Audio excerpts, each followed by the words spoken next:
O Jornal Premium News está de volta para você na tela da Rede Premium TV. Vamos agora direto a Brasília, onde o Dr. Anderson Machado vai nos falar sobre o tema de animais em condomínios.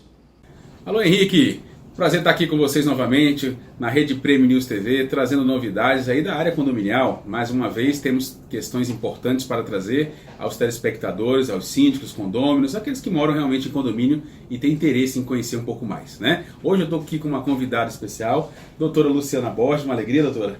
Prazer, uma honra estar aqui, agradeço o convite. Meus cumprimentos a todos que estão nos assistindo.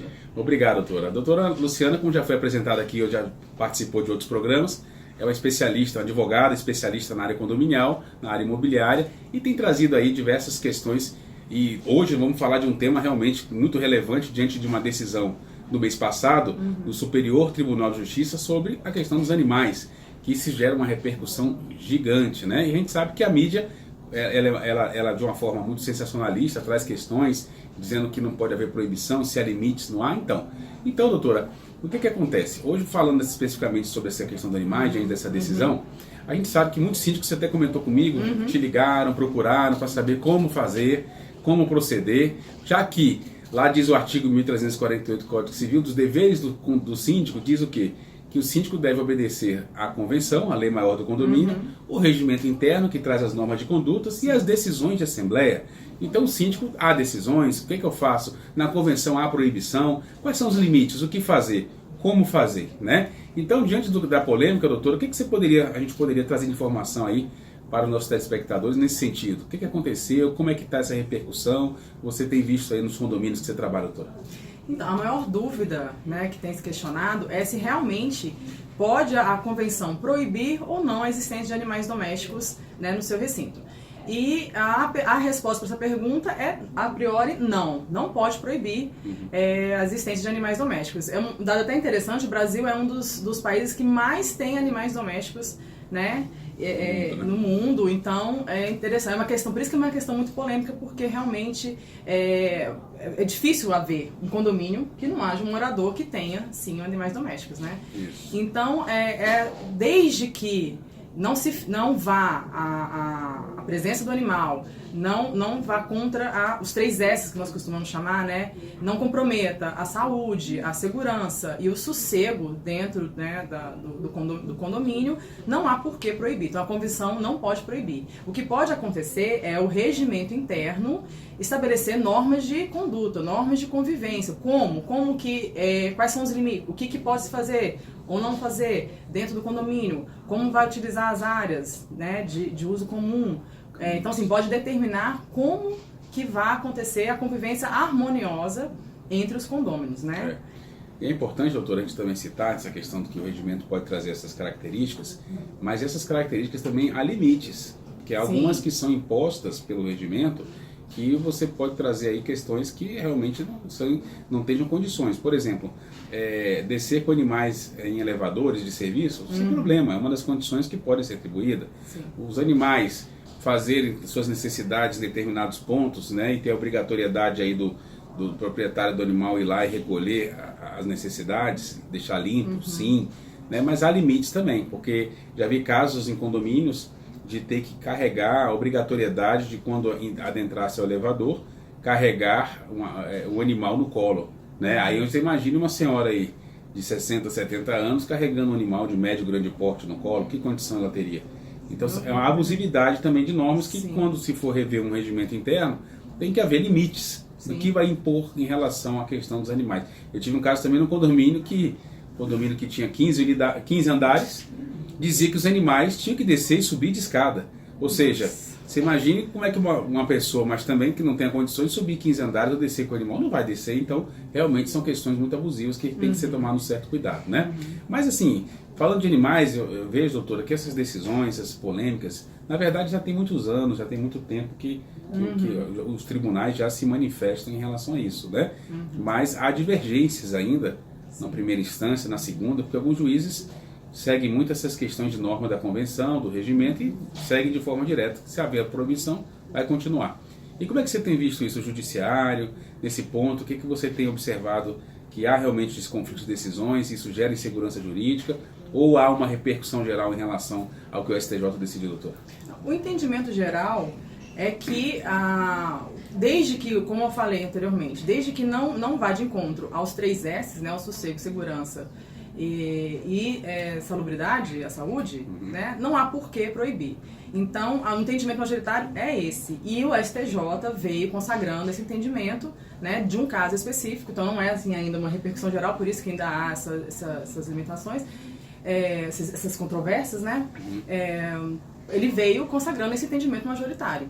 Né? Porque o que a gente tem que avaliar nessa situação? A hierarquia das normas. Então, assim, o STJ ele tem uma visão mais ampla. Né? Às vezes, esses julgamentos que ocorrem nos outros tribunais, eles tendem a analisar a convenção em si e que deve ser cumprida ou não.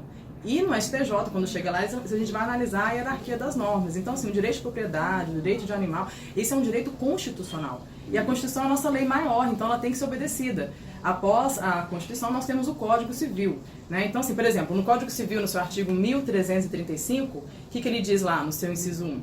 Que são direitos do condomínio ele usar, fruir e livremente dispor de suas unidades.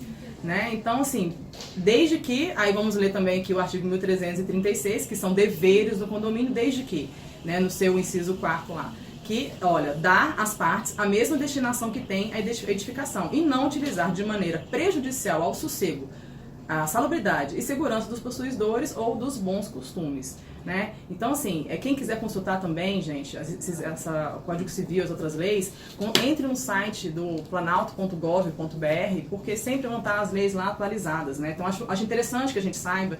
Eu acho interessante também que os condôminos se envolvam nas questões do condomínio, porque às vezes eles jogam muito nas costas do síndico. Sim. E, na verdade, o que deveria haver é uma participação. Então, assim, normalmente as pessoas tendem a analisar só o seu direito e pronto, né? Não analisa o direito coletivo. Então, quanto mais houver envolvimento das pessoas, tiverem conhecimento da convenção do condomínio, do regimento, tem gente que nem sabe que existe uma convenção e um regimento interno, então acha que o seu...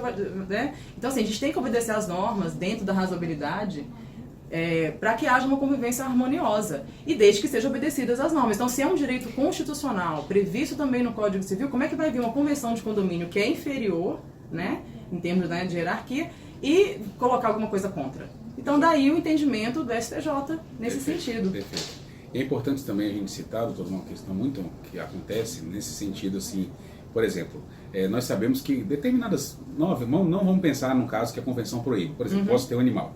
Então, como já foi colocado aqui, existem algumas regras que o condomínio vai adotar que terão que ser seguidas, né?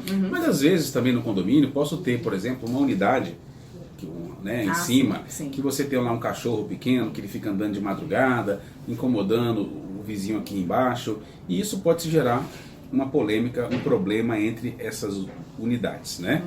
E aí, o que fazer numa situação como essa? Porque aí nós estamos vendo que, por exemplo, o condomínio não proíbe o animal, mas essas duas unidades, diante de um cachorro que fica em cima, tem um problema. Essa unidade baixa, né, não consegue ter a paz, né? A gente fala que aí vem a questão que você bem colocou do direito de vizinhança, a perturbação ao sossego. Exatamente. E aí como fazer, como proceder em relação a isso? O que poderia ser como dica? O condomínio tem que intervir, não intervém, é um problema delas. Como é que poderia especificar isso aí, doutor? Bom, nesse caso aí seria uma relação entre dois particulares, né? Apesar de acontecer dentro do condomínio, como é uma relação entre duas pessoas, né, entre duas unidades, isso aí deveria resolver entre essas duas pessoas. Então, assim, o morador insatisfeito, ele deveria acionar o morador causador do problema. Nesse caso, o síndico, ele pode intervir, assim, amigavelmente, tentando levar uma solução mais amigável entre as partes, mas não é a obrigação dele. A obrigação do síndico é zelar pelas áreas de convivência, áreas comuns, né, do condomínio. Então, nesse caso, inclusive, quem tiver o regimento interno, as normas estipuladas, inclusive pode prever aplicações de multas para quem não faz, não cumpra, né, essas normas, aí sim o síndico pode acionar essa pessoa, inclusive com a aplicação dessa multa. Agora, entre particulares, aí é uma coisa que tem que ser resolvida entre ambos. Como o caso, por exemplo, de limitações também, algumas convenções que diante da questão da saúde, como você colocou, né, que a gente envolve a questão da salubridade, saúde e salubridade, por exemplo, pessoas que criam diversos animais, a quantidade exorbitante de gatos, né? Ou muitos cachorros, que pode se gerar incômodo de um odor, pode se gerar muito barulho, latidos. Então, há limites, nós temos que entender. É claro que uma convenção não vai conseguir, cada um só pode ter 2 animais, 3, não vai poder limitar. O que vai ver que realmente se está em relação ao direito de vizinhança, que é um limitador do direito de propriedade em relação ao animal, é que realmente pode interferir e dizer, olha, não dá, a coisa realmente está passando o limite. E aí sim haver as proibições nesse sentido. Agora, outra questão polêmica também, doutor, que já tem decisões com relação a isso, ainda vamos falar de um item que você colocou, segurança, né? Por exemplo, já teve casos, e já vimos algumas decisões envolvendo segurança de cachorros que atacam um morador, né? Como é que também em relação a isso, do seu ponto de vista, como é que seria essa questão? Um problema do condomínio também? O condomínio faz parte do polo passivo do processo, daquela pessoa que foi atacada? Como é que seria isso? Então, nessa situação, o dono do animal, ele é responsável por ele e por todas as atitudes dele. Nessa situação, mesmo que tenha ocorrido, vamos dizer, o ataque dentro do condomínio, quem responde por isso é o dono do animal. Então, assim, o que tem que haver, às vezes, é o bom senso. Se é um animal perigoso, né, é responsabilidade do dono fazer com que ele não cause esse risco à convivência de outras pessoas, né? Não só dentro do condomínio, como qualquer lugar. Isso. Você é responsável por ele. Inclusive, a última decisão que saiu do tribunal em relação a isso condenou o dono do cachorro, o proprietário, por lesão corporal.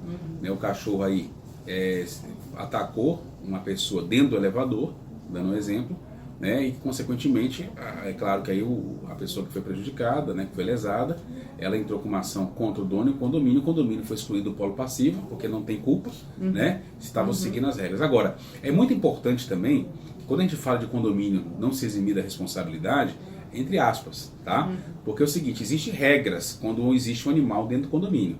Essas regras, o síndico, a administração deve fazer que elas sejam cumpridas. Sim. E uma inércia dessa regra pode gerar, sim, uma responsabilidade do condomínio nesse sentido. Sim. Por exemplo, um animal desse que atacou, se existe uma regra que os animais só podem entrar ou descer no elevador de serviço e há reclamações porque tem moradores descendo no elevador social do condomínio e o condomínio está vendo a coisa acontecer, vê que está errada, existem notificações e o condomínio nada faz. Então, diante da omissão do síndico, como administrador e que zela pela segurança do condomínio, pode sim o condomínio ser, no caso devidamente comprovado no processo, ser responsabilizado porque não se estava fazendo cumprir uma regra. Não estamos falando de proibição do animal, e sim a norma de conduta que o proprietário tem que ter em relação aos animais, né? Então são questões muito polêmicas, nós sabemos que há diversas questões realmente que envolvem animais, e não só quando a gente fala de animais, gato, cachorro, mas existe também em condomínios animais silvestres, como teve aqui, eu vou dizer para vocês aqui no Distrito Federal,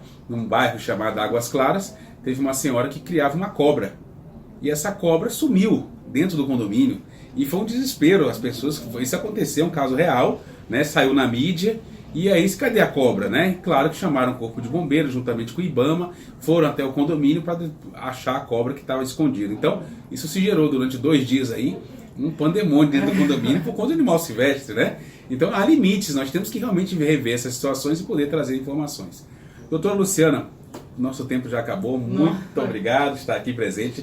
Queria que se você quiser colocar algum contato, ou e-mail, o site, fique à vontade para poder trazer depois aí, quem quiser tirar mais dúvidas, trazer informações aí, doutora. Sim, é lucianaborges.advogada@gmail.com.